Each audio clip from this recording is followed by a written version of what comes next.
There's so many forms that seizures can take, and we're learning so much every day. But in 2025, we learned a lot, and they are so brave. Never stop using your platform. They're living their life knowing this could happen, but not letting it stop them from doing anything in their life.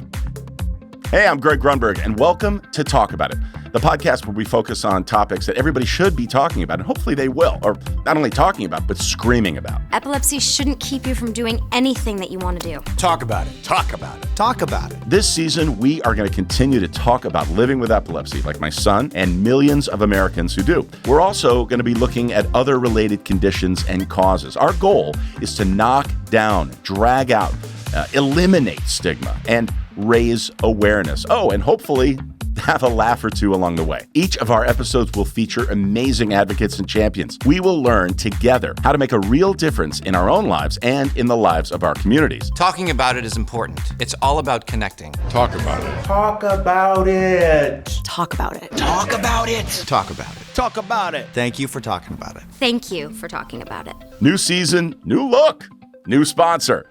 Thank you to Neurelis and everyone at Neurelis for sponsoring Talk About It. Talk About It is also sponsored by Jazz Pharmaceuticals. Thank you, Jazz, for always being there for us. All right, let's jump right into this episode of Talk About It.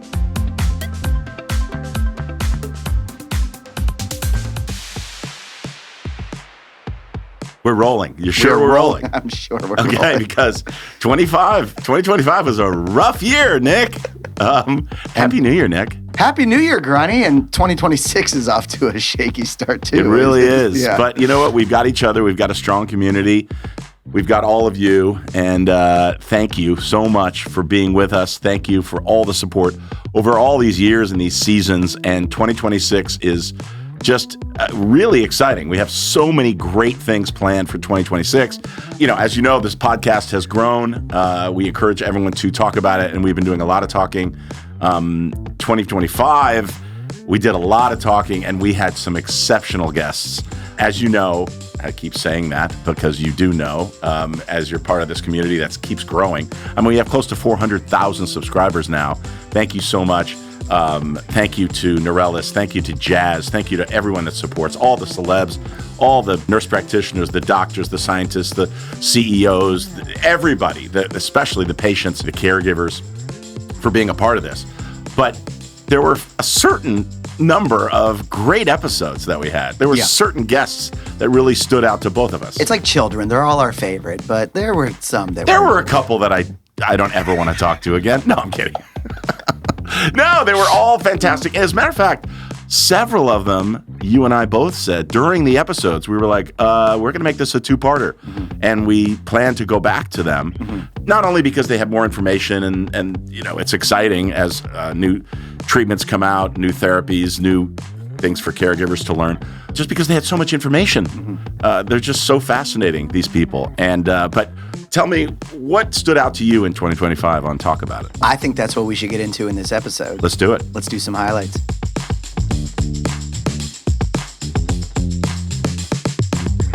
Okay, Nick, how in the world did you pick, 5, 6, 7, 8 of them? How did you pick? Because we had a really strong year. There's nothing that a lot of time and Adobe Premiere can't solve, Greg. Exactly. How did AI choose this many great clips? No, it was every guest adds some different color to this conversation. And we have so many vastly different guests that have vastly different stories or angles of talking about epilepsy. Yeah. So it was a tough choice because, I wanted to highlight some of the bigger guests we had or the successful episodes that we've had that got a lot of views and stuff. So we want to highlight those because those are a part of the best of. And by the way, if you're new to the to Talk About It, if you're new to the epilepsy community and you're new to our podcast, this is an example of people. Everyone we ask says yes. No one has said no yet. Yeah, it's tough to choose. It's tough to choose, but mainly this is people that are strong in our epilepsy community. So what are you starting off with? We're going to start with the Epilepsy for Dummies episode. That was just such a great episode. Incredible. If you don't know, there's a book called Epilepsy for Dummies. 2 women that are incredibly strong in our community. They came together and wrote the book, right? Yep, a doctor and a person who has epilepsy and is a caregiver for her children who have epilepsy as well. And we've known these people for a long time, but Yeah. them coming together with this book is wildly successful. Epilepsy for Dummies. If you don't have it, you need to get it. There's digital, it's available everywhere. But they came on the show, and this was our most successful episode, I think, as far as viewership and sharing and all of it. And they just did the impossible, which is distilling the world of epilepsy into one tell-all book, which I thought, A, their effort, B, how well the episode did. This had to be the first one that we talk about. And they did a good job, by the way, distilling it down to one book. We didn't, because we broke it up into two episodes. The 2 episodes. And by the way, we want them to be on the episode more. They're so informative, but also great conversationalist and just great hang. Yeah. So let's run a clip from that. Here it is.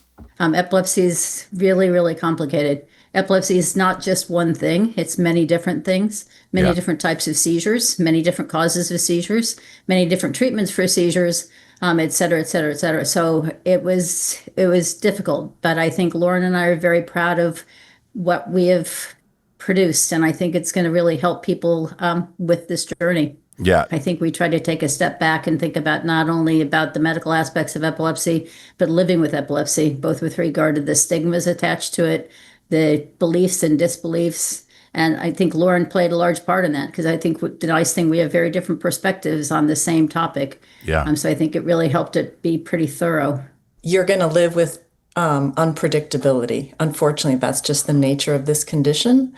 But what you can address is sort of risk reduction to the extent that you can take control, whatever you can take control of to reduce the risk, that's what you have to focus on. Lauren, what was the biggest thing that you learned in your journey, writing Epilepsy for Dummies? My daughter's 30, and I learned some things about how her brain was affected because she started having seizures, as a baby, as a toddler, that had never made sense to me before. For example, she can't tell when she's getting too hot, and she can't tell when she's hungry. But if you have seizures uncontrolled for a long time, that can affect your autonomic nervous system. Yeah, I never even knew that. See, I'm a dummy. I get it. And Dr. Thiele, what about you? What did you learn in this process from Lauren, from the patients that you cite and all the stories that you tell? I think that it's really way more than the seizures. For anyone living with epilepsy, it's the unpredictability, it's the medications, it's the limitations on what you can do, what you can't do. It's the fear of when the next seizure is going to happen. I think for me, a lot of it was taking a step back. I do this every day. I've done this every day for 30 years. Yeah. But taking a step back to look kind of the comprehensive world of epilepsy and how much it's changed in 30 years. Like you mentioned, the number of medications we have now. While Lauren and I were writing this book, on causes of epilepsy, genetics is becoming a bigger and bigger cause. And I think while we were working on the book, the number of genes went up 100, right, Lauren? Yes, and we kept writing back and saying, can we increase that number? I mean, first of all, the world of epilepsy is evolving so quickly. Mm-hmm. And for two people that are so brilliant and entrenched in the epilepsy community to say something like that means we will never run out of episodes of this show. Right. Because we talk to somebody and then the next week they have more information to share. Especially coming from someone who's a doctor. Yeah. That's why I loved this episode so much, is that it really was like the crash course of what this podcast is and what you're doing and what we are doing.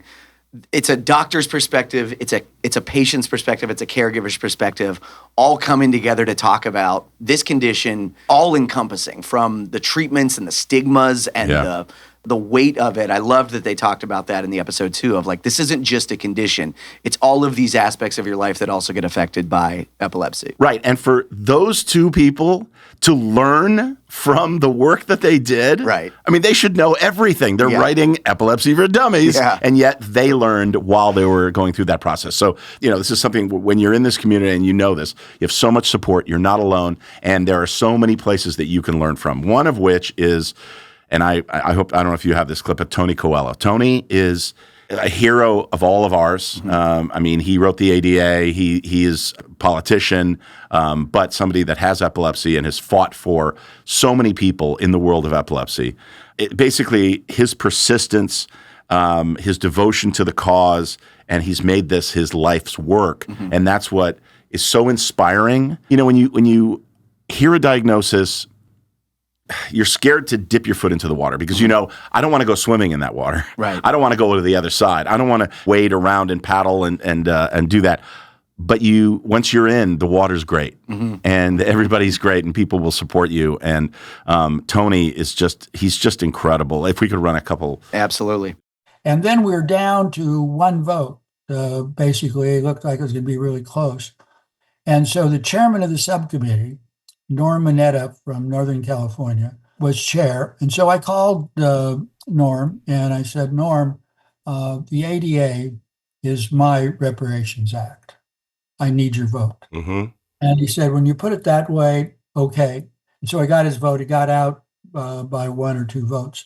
John Sununu wanted to veto it because of business and so forth. And so I talked to John, and John said, well, I'm going to recommend a veto no matter what you say. But I know what you'll do. You call the president, and he'll probably agree with you and so forth, because I was close to Papa Bush. And so I called him, and he said he's going to recommend a veto. I'm going to sign it, so don't even worry about it. That's fantastic. And so we did. Yeah. 10 years later, the Supreme Court, they decided that the ADA only covered those disabilities you could see. Oh, my goodness. And so I went to the Epilepsy Foundation again and said, we're not covered now. So we need to lead an effort to get covered. So we did. Mm-hmm. And we got Steny Hoyer to put it in, and Tom Harkin on the Senate side. And basically, we reversed that decision. Very unusual to do. Yeah. We reversed that issue. And as a result of that, George W. Bush signed the ADA Amendments Act. So in the 2 families, wow, they signed both bills. It's a great story. I've committed my life to trying to help impact that in a positive way. Yeah. And you have to, look at, I've been discriminated against, I've been whatever, I still keep fighting because that's what it takes to turn it around. Yeah. And Hey, I'm not Tony. going to hide about it. I'm not going to hide my disability. I'm not going to hide anybody's disability. I'm very aggressively in talking about it. Dude. I mean, you go into battle, that's the guy you want going into battle with you. And couldn't be a sweeter, more generous, thoughtful guy. Started the walk on DC, the national walk on the mall in DC. He started that. He is a hero. He's our George Washington. He is like, the founding father of the epilepsy community. And he just keeps fighting for us. He won't sit still. He won't just go, well, things are good enough. No, he stays on top. You can see, it's like, oh, this is invisible. I mean, that's what happens. Seizures don't happen all the time. You meet somebody and you go, they're perfectly fine. What are you talking about? Accommodations. I'm not going, what? Right. There are people everywhere. Again, if you're looking at this, if you're listening to this, there are people in your life right now, at work, at home, at that sports team, at the club, at the bar, whatever, wherever you love to hang out, that have epilepsy. Mm-hmm. They're there. They're not necessarily talking about it, but it could happen. So educate yourself. Mm-hmm. And there were 2 takeaways also that I had from that clip in particular, and really his story. He was so tactical. When people are, especially in protest or fighting for causes, there's a lot of screaming that people do at each other, but he knew his steps that he had to take, and he was tactical about how to implement change. Yeah. And I think that was a really valuable lesson. And the other thing was, after it was passed and he had his big moment, the Supreme Court undoes epilepsy, which was his first fight for that. Right. He then said, all right, we have a new battle. Right. It's one battle after another. He just, it was the Tony Coelho story. Like, he just kept fighting. Right. So, and he is all about, and he said it when we interviewed him, using your platform. If you have a platform, don't just use it superficially. Yeah. Like, use it to actually, encourage change, to discuss something, to support people, to do. And he did exactly that with the Pope. Can you imagine? With the Pope. He met the Pope. That wasn't good enough for him to just meet the Pope. He's like, I got a bone to pick with you. Run that clip if you could. It's unbelievable. We get to the Vatican. We go into this room. The Pope walks in. We stand up. He sits down. Now, I go to the podium. Now, very important, Greg. I feel that you have a podium whenever you have the attention of people. Yes. When you have a group of people paying attention to you, use it. Yes. Don't waste it. Right. So I go through and I read this very boring speech, and I get through and I say, Your Holiness, I could not live with myself if I didn't say something personal. And his minions around the room, you could hear him going, Right. What's he doing? Looked at me as if I was crazy. I was determined. And so I said, as a young man, I decided I want to become a Catholic priest. I was rejected because I have epilepsy. Canon law, amended in 400 AD, said that if you have epilepsy or possessed by the devil, you can't be a priest. I think that's very unchristian of our church, and I wish you'd look into it. Wow. And at the end of it, he walks my wife, holding her hand, walks my wife to the door, and I'm trailing along with him. And we get to the door. He turns to her and blesses her. He turns to me and does not bless me. I'm thinking, I got slapped in the face a little bit here. Right. 2 years later, canon law was changed to permit individuals with epilepsy become priests. I'm texting the Pope right now. This is not... Are you kidding me? I mean, this is a guy who never stops thinking about others, helping others. I mean, he is one of us, but, he has epilepsy. I'm a caregiver, and I try to think about ways to support this community all the time. He has reached the heights where he's done enough. Yeah. Nope. Never stop. Never stop using your platform. Right. And the fortification of his cause that it takes in order to, when I'm meeting the Pope, there's nothing going through my head except for don't say anything dumb, just right. It would be I'd be so, and he was still on message, on his, cause. It's amazing. It is. It's also a little bit of a Larry David moment, where it's like, thank you, Your Holiness. That is so sweet. Thank you so much. There is a little something I want to talk to you about. It's like, oh my God, he's incredible. Yeah. Tony, I hope you're listening to this or watching this. We love you so much. Everybody respects him. Everybody across the aisle. He says that, bipartisan. He's just amazing. He is. And I hope everybody goes back and listens to that episode. That's kind of what I like this episode for, is people can watch this and then go I want to go see more from that. Tony had great advice for advocating to the government towards the end of that episode. I remember you asked him, you're like, okay, that's great, but what can the average person do? Yeah. Who should we call if we have a complaint, or how do we make our voices heard? And he has great advice. He does. We learned from a lot of people. What did you learn? Because, we're all dummies. We're all learning every single day. But there were things that I learned along the way in 25. What stood out to you? Not even just in 2025. In my time with this podcast, one of the most, I want to be careful with my word, but, my honesty is bizarre things that I've heard was that came recently, the sunflower. We had two different guests talk about sunflower syndrome. And the first one was Payton Dejardan, who was the volleyball player at Cal. By the way, I had never even heard of sunflower syndrome. Me neither. And as she's describing it, there's a piece in my head that, talking what we're doing on this podcast is eliminating stigma. I couldn't help my humanness of hearing this story and going what? Right. That was my first reaction. We've had a couple of those moments. I just want to play the clip. Yeah, she describes it, and then we heard it again. Yes. A couple weeks later, with the young adults with epilepsy, Abigayle described the exact same thing and how their conditions were so mirrored. We just have to see this clip. This is unbelievable. I wasn't born with it. When I was in the third grade, just randomly one day, I started waving my hand over my eyes, and it was in the sun. Didn't obviously know what it was, and I was too young to be able to verbalize. I can't see, I can't hear what's going on. I am absent in the moment. I originally had a type called sunflower syndrome, or self-induced photosensitive epilepsy. So I didn't have any control over it. I first started showing signs of seizures at around 5 years old. And I had something that we now know is called sunflower syndrome, where I turn my body involuntarily to a bright light. In my case, it was the sun. And on the playground, I'd turn my body towards the sun and I'd wave my hand in front of my face, creating a strobe light effect. Super confusing, obviously, especially as a kid, because I couldn't explain really what was going on well, and no one really understood why I was suddenly like waving my hand over my face. I had no idea I was doing these. Like whenever it would happen, I would just like for a couple seconds black out, come back. And then all the kids would be looking at me like, oh, John Cena, you can't see me, Abby. It was originally diagnosed as a tic. They thought it was a sort of tic, but it was triggered by the sunlight and I couldn't see or hear anything. I was misdiagnosed as having a tic or like almost Tourette's syndrome, not enough evidence, until I had my first tonic-clonic seizure after a morning swim practice.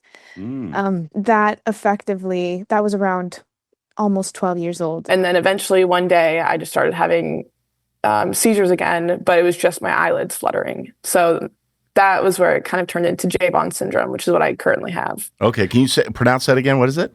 Javon syndrome. Javon syndrome. Okay, interesting. But right now I have a form called Javon syndrome, where it's eyelid myoclonic, where I'm conscious for the most part. Usually have absent seizures, and I'll have a couple of those like once or twice a week, and then like a tonic-clonic once a year. So I'm able to just go through my everyday life and live. I mean, how crazy is that? Like, that's crazy. And by the way, what we didn't see is that I think Abigayle was like, "I've never met anybody."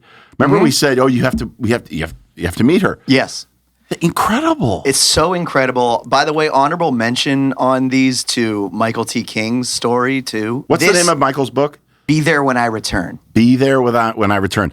Remember, Michael was talking about like he would get up and start whooping. That's what he called, right? I mean, there's so many forms that seizures can take, and we're learning so much every day. But in 2025, we learned a lot, and they are so brave for. I mean, you're a Cal volleyball player, and she just says, "No, that's okay. Yep, I'm going to talk about it. I want to help others." She then finds out that. Helmets for Helmets, that there's support up there in the football community. She reaches out to the coach, talks to him about his son, and we've highlighted them on the show. Yeah, it's incredible how they use the term rares. Like these conditions are rare. They're rare in the scope of the whole thing, but when the community comes together like that, like we have with Talk About It, it's not as rare. In the last year, there have been 24 episodes because we do it twice a month, and 2 of them had the exact same rare condition. Right. And described it in the same path. Way. Yeah. They had the same misdiagnosis. So much to learn from so many people, and I remember one. I don't know if you have it to pull up right away, but Jake's doctor, right, Christy Hack, and she works with Janet, Janet Greenwood, who is just absolutely incredible, and someone that we turn to all the time. We text, like I'm the red phone, right? Someone who says, "Oh, my son or daughter or my friend or whatever has," and I call Janet, "Can you squeeze them in?" If she doesn't, she knows somebody in their part of the country. I mean, she's just that incredible. Everybody in this community is, but Janet is just absolutely, and we learned so much from her in this episode, and also from Dr. Barry. So if you could run a clips. I do have clips of that, and they're talking specifically about the importance of self-advocacy when you're talking with your doctor or with your pharmacist, in Dr. Barry's case.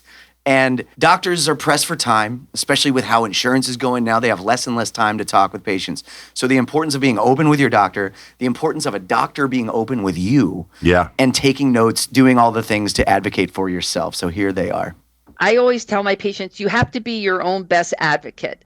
When they come into the clinician's office, whether it's the PA or the epileptologist, they should come in with certain expectations from their provider, and they need to work together. It needs to be a team. And that's the way I like to think about it, is that it's important that you talk to your clinician about what your goals are. And it's important, and this is what I really like to emphasize, that your clinician listens, that they hear you, that they talk to you, and it's a two-way street. It isn't just the physician or the PA saying, do this, this, and this, and then get out of my office. It's, hey, I need to hear what's working and what's not working. I can't read your mind is what I'll tell patients. If you don't tell me, I don't know, right? So I encourage patients to write things down before they come, or write things down. I try to write things down for my patients so that when they leave, it's thought that by the time the patient gets to the checkout desk, they've already forgotten 30% of what's happened in the clinic. Yeah. And that's for patients without memory issues or cognitive impairment. So you add that with the medications that our patients are on, you can imagine that it's hard for them to remember. So it's okay for them to take notes. It's okay. I try to really write things down for patients so that when they leave, they can have a kind of synopsis of what we've talked about. I tell people, don't ever walk out of the pharmacy when you get that refill without opening the bottle and making sure if it looks different, ask. Not that I'm suspecting a mistake has happened, but I think it gives people reassurance. The pharmacist can say, oh yeah, manufacturer X and last month you had Y, but it's the same stuff. And I think just knowing that is comforting to people. Yeah, that's huge. And it's a good double check. What you just said is incredibly valuable and not something that I have ever thought about. And I can't believe I'm saying that after all these years. If you do switch, this month you get a different company and all of a sudden you start feeling different. Maybe it's side effects you never felt before, or maybe there's something. And that month, write down what the name of the manufacturer, name of the pill was, the lot number, all these things you can get from the pharmacist. And then you bring it back to your doctor. If something all of a sudden seizure counts go up, or, you got side effects, or maybe you stop feeling a certain way. Right. Right. This is all just another piece of the puzzle. But again, you can't know that until you have the conversation. I'm watching that, and I remember after hearing that, I was like, okay, whenever I go to the pharmacy, I'm going to open the pill bottle after I leave and make sure I haven't done it once. And he's so right. Yeah. There's been a couple of times where Elizabeth will pick up, or Jake will pick up his meds, I pick up meds, and I get home and I go, this looks different. Mm-hmm. It just happened with one of my medications. I was like, what is this? And I looked it up, and you can do a search where you go, oh, this number is on it's a round white pill and it has these numbers on it. And then I was like, oh, it is the same. But I've never done it. Have you ever done it at the pharmacy? No, never at the pharmacy. Yeah. But, I think a lot of what this podcast does is, and some of the stuff we'll get to in a second with our next one, there's no such thing as perfection. We're humans. We're going to make mistakes. Our schedules get off and all of that stuff. And so, if that's the moment when you see that it's different, you still have the ability to call the pharmacist and say like, hey, can you look this up? Don't beat yourself up over these kind of things that get in, when life gets in the way and I forgot to check the pill, but it's just about doing the next thing that you can do to help yourself. And by the way, that doesn't just apply to the epilepsy world. It applies to everyone. Yeah. Everyone should be prepared when they go to see the doctor. Mm-hmm. And I don't want to say wasting anybody's time, but at the same time, make it as efficient as possible and do the homework ahead of time. You don't have to and don't cram. Right while you're driving to the appointment or while you're in the Uber or whatever. Yeah. Don't go, okay, now I should think about the questions. Just think about it ahead of time and keep in notes or one of your apps, just go, you know what? I want to ask my doctor about that. It's not urgent. I don't need to call right now. But next time I visit, and have that file ready so that you can pull it up and go, I think I got the answer to this since I thought of it, but what is just more efficient. And you'll learn more. They'll learn more about you, like Janet said. And, having as open a relationship dialogue-wise, talk about it with your doctor, talk about it with the PA, talk about it with your pharmacist. You really, when I go to the pharmacist, they're like, hey, you lost your hair. They know. And it's because I got stuff for that. Exactly. By the way, I'm watching these clips and I'm going, man, I looked good with hair. That was going to say one of the biggest things I learned is that after my wedding in May, I put on some weight. Welcome to marriage. You look great, Nick. The other thing that I have learned is, people remind me all the time. They're like, oh, thank you so much for talking. Thank you for making this so important. If you follow me on socials, 90% of my stuff now is epilepsy. And it's like, yeah, I have a show and I have a thing that I'm doing or whatever. And I will blast out about that stuff. But it's just so important to keep the conversation going. And no one has said enough. People are learning. People are loving it. But and I don't consider what I do brave at all. But when I see somebody that has epilepsy, what Tony Coelho does, not that it's expected, but he's a public figure, and it involves him, but there are other people that on social media that they don't have to. Like Stanzi Potenza, she's brilliant. She is a brilliant comedian, a great actor. She's just wonderful, and she's really funny. If you don't follow her, you need to follow her, but she's got so many followers.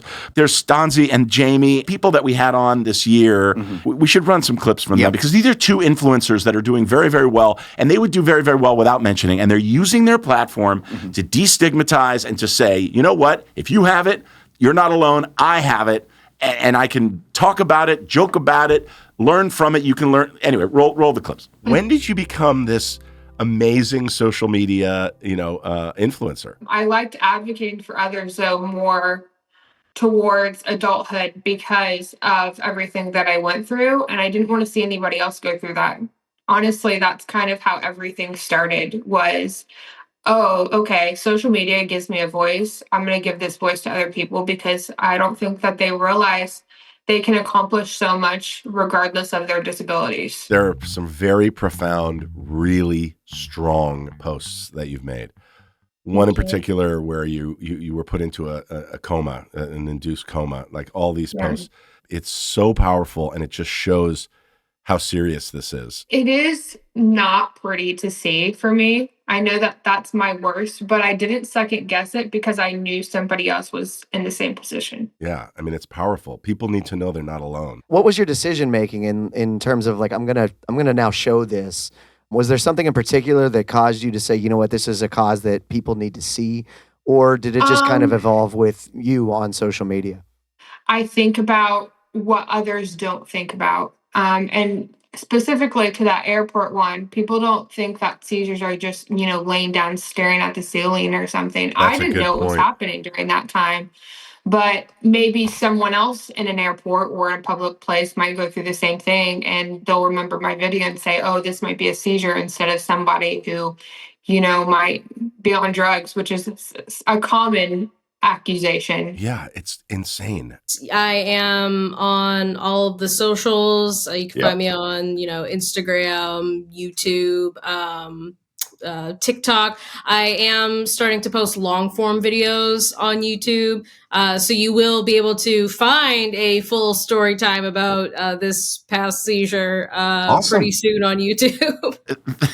When I say they're brave about talking about it, I actually forgot. And if you're just listening to this, they showed, and they do show on their socials, a seizure actually happening. Yeah. They show, like Jamie showed herself, Jamie Simpson. If you're not familiar, you need to follow Jamie Simpson and Stanzi Potenza. They are not afraid to not only talk about it, but show it. Show it. That's so brave, man. In its real form. And the thing I loved about that, it kind of ties back into what we were talking about with Michael and Sunflower Syndrome with Payton and Abigayle.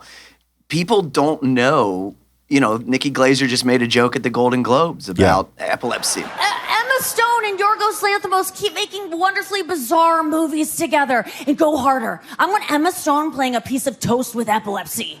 You would nail it. Yes. And by the way, it went by very quickly. Very quickly. But it hit me hard. It was definitely a punchline. Yeah. And people just associate epilepsies with convulsing seizures, with grand mal, the stereotypical seizure. And what they are doing is platforming all of the different ways that epilepsy can manifest. And so that if you're at an airport and you see somebody staring off and there's like medical attention, you know what's happening. Yeah. I had a teacher that had epilepsy who had an event in the middle of my geometry class when I was in high school. We had no idea what was happening, but she stopped and just stared at the back of the room and then went and sat down. We just sat there in silence for 15 minutes until the bell rang. We didn't know what was happening. Wow. And so what Jamie is doing is showing people on the internet, like, and you might be just doom scrolling and scrolling by or whatever, and you see this thing that catches your attention. Yeah. Somewhere in the filing cabinet in the back of your head, you'll remember that you saw that video. Right. And you'll think like, oh, maybe this is an epilepsy Or event. hearing your story right now, or the stories that we tell. I agree with you. And if you see it here, it's safer than seeing it in a situation where you're like, what do I do? Right. I mean, I cannot encourage people enough. Go to the Epilepsy Foundation of America's website and learn what to do. We have videos that teach, Zach and Chris from Star Trek. Mm-hmm. We have a video of them on talkaboutit.org where they actually tell you exactly what to do step by step. And it's common sense, but stay safe side. Put them on their side, make sure they're safe, nothing's around them, and let the seizure ride itself out. They're going to be okay. But what I love is it's not forced. It's not like, all right, now we're going to sit down and we're going to, these are people that entertain us every day. Yeah. Jamie's got a beautiful family, her and her husband and their kid. She talks about all that and then mixes that in because people with epilepsy are mixed in with our society, man. Right. And they're not alone, but they're part of it and they're a strong part of it. And they're the most powerful because they're living their life knowing this could happen, but not letting it stop them from doing anything in their life.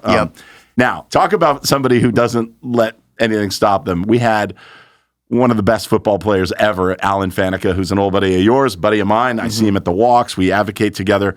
And Tony Coelho, who's obviously we've talked about, and he's a huge Steelers fan. You're a Steelers fan. Tony's an Eagles fan. Eagles fan. And so I put him in there because the Steelers are out of the playoffs. The Eagles are also out of the playoffs. So Ken's not here to defend himself. Oh, dude. But we are sharing in trauma right now. Land, birds, land.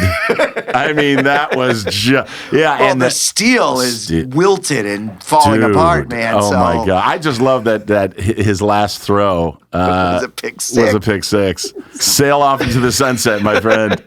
So we have some shared trauma with me and Ken, but in the middle of that, incredible moments from... And if you don't know, Alan Faneca is a Hall of Famer and played for the Steelers. He's a lineman, and he's just absolutely incredible. He has epilepsy. His daughter has epilepsy. He talks about it. He advocates. He goes to the walks. He does what I do. And we finally, because he's so busy, whatever, he always says yes, but we finally got our schedules together, and he was on the show. So it's just, if you haven't seen these episodes, any of the ones we're talking about, go back and watch them. Share them. Subscribe to the channel if you're not already, because these, and it's only getting better and better and better. But let's roll some of the football favorites. Let's put our salt in the wound here. That his Eagles won the Super Bowl by getting past my Rams. I mean, this is horrible, but I'm so happy. Go Eagles, go, right? Right, fly, Eagles, fly, man. It was electric. I thought the interesting thing about it is that the Eagle fans were really animated, and we were also loud. The Eagles fans are insane. Win or lose, they're going crazy. Look at. I'm waving my terrible towel right now. There we go. That's how excited I am. I know. We're all very excited. Most people don't know what even being an NFL player is like, let alone being a Pro Bowler, let alone being a Hall of Famer. What changed? What kind of secret parties do you have to go to now, or access to? What is the difference in your life now? It's very much a feeling for me. My very first Pro Bowl. Get out there. I've been trying really hard to make the Pro Bowl. And I get out there for my first time, and I'm sitting there and I'm looking around the room, and I'm like, oh, there's Jerry Rice over there, and that guy over there, and that guy, and this guy. And I'm like, holy cow, I'm sitting in here with these guys, man. Yeah. This is awesome. So it's like living that moment all over again, all the time. That's so good. It's great. We get to use it for good and do tons of charity work, and who doesn't want to have a Hall of Famer there to kind of be a part of that? So it's great to kind of leverage it, right? As a professional football player, I think a lot of guys today get it, and especially with social media, leveraging it and using it for something, whether it's for their good or for the greater good of a good cause. Yeah, get that, and so we get to do that even more with this. So it's just great. I mean, talk about he doesn't let it define him, but he uses it. Yeah. He's a Hall of Fame football star, man. He's the best of the best. Yeah. Goes back to what Tony. It's interesting that we have Tony on as the Eagles fan. I love everyone's going down with me, man. Right, but you look right now on social media for Steelers fans and Eagles fans. I mean, as much as they are like, we love you, now they're like, F you. I mean, it's incredible, man. Wow, these fans. But what's interesting is that, Tony said, use your platform. Use the opportunity you have to speak to a bigger audience and help a lot of people. And that's what Alan does. And he does it in a huge way. I mean, you showed a clip of it, I remember. At his Hall of Fame speech. Yeah. He talked about epilepsy. Come on. 15 was a transformative year for me. My dream of playing in the NFL was awakened, and I was diagnosed with epilepsy. I instinctively knew that I was not going to let anything prevent me from fulfilling this dream. I knew as long as I listened to my doctors and followed their guidance, along with a strong support system, I would be fine. I have always told myself and spoken about the fact that epilepsy is part of me, but it does not define me. it is a little self-selecting because anybody who's coming on the podcast is almost inherently already using their platform to talk about epilepsy. That's true. But the theme that I keep seeing is like with all of these people or with people on the internet that we haven't interviewed or doctors and everybody who's in the epilepsy community, whatever version of using your platform to benefit the community is, like you're doing it. You're a caregiver for Jake. Jake does it. He comes on the podcast and he goes to the walks, and whatever that means for you, get out and do it. You know, and there are people that don't want to be on social media or in public, or it doesn't have to be that. Do art projects for epilepsy or do something. I've been doing them. You're doing them. Your bowls is right behind you in the frame. Look at this. Look at this, man. I mean, this bowl.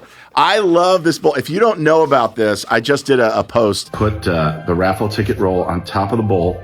Use the bowl. By the way, Jazz is supporting this, and they love it. And we get a bunch of caregivers together, and I make these bowls with them.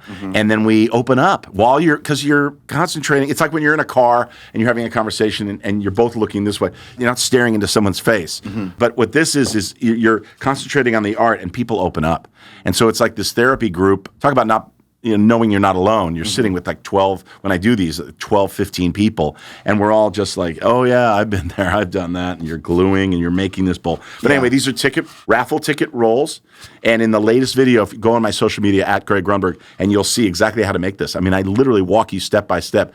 This is really fun to make. It's so super simple, and it takes you away. It's that self-care, gives you 5 minutes, but thank you for pointing that out. Absolutely. I do love making these ticket bowls. But whatever your platform, that's what you're doing, but you also have your social media and you're doing and so whatever that version is for you, you don't have to be a House representative. You don't have to be in the Hall of Fame of the NFL. No. Stanzi at one point didn't have a following. Jamie at one point didn't have a following. That's true. And they built this community. And so I was born. I came out of the womb with a following. I mean, my mom will tell you. Weird.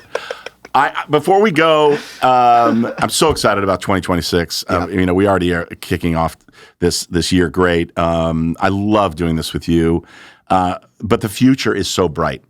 And if you could just roll a clip of Dr. Barry just talking about what the pipeline looks like. Every episode we try and do this where it's like, because you always say, I mean, Jake got epilepsy 19 years, 21 years ago. Back then, you always say, like, if you're going to get it, now's the time to get it, because it is really true. Like, there's so many therapies, so many support groups, medications and stuff in the pipeline. But let's hear from Dr. Barry.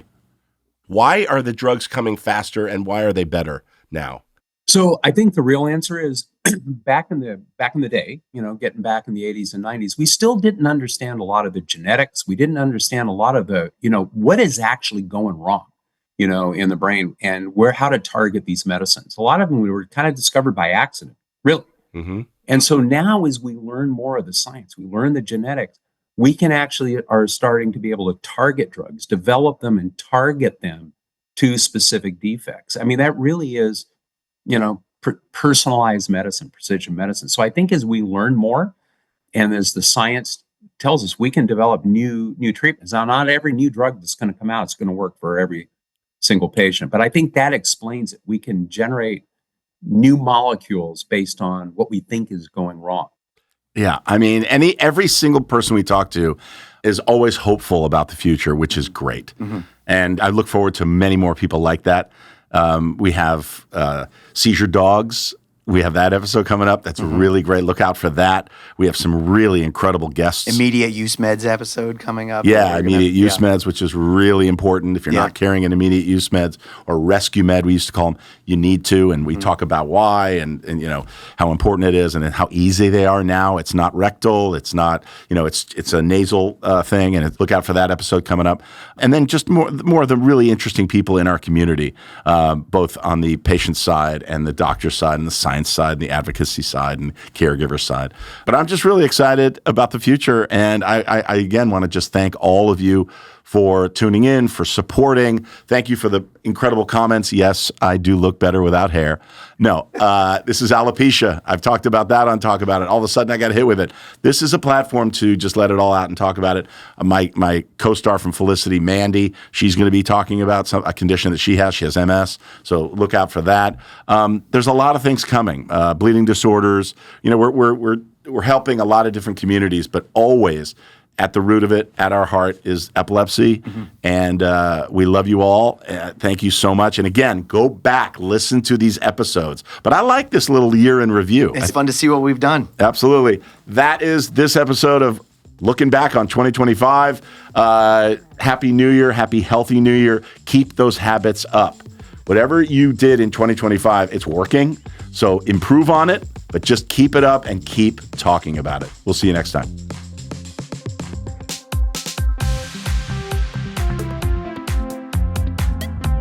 Thank you for tuning in to this episode of Talk About It with Greg Grunberg. Sponsored by Neurelis and by Jazz Pharmaceuticals. Thank you to our special guests for joining us, and thank you J.J. Abrams for the theme music that you're hearing right now. Talk About It is produced by Ken Lowenberg, Greg Grunberg, and Nick Marzock. Editing, directing, and incidental music by Nick Marzock. Go to talkaboutonvideo.com to watch these episodes, and as always, don't forget to talk about it. This podcast is a production of the Talk About It Company and Motel Podcasts.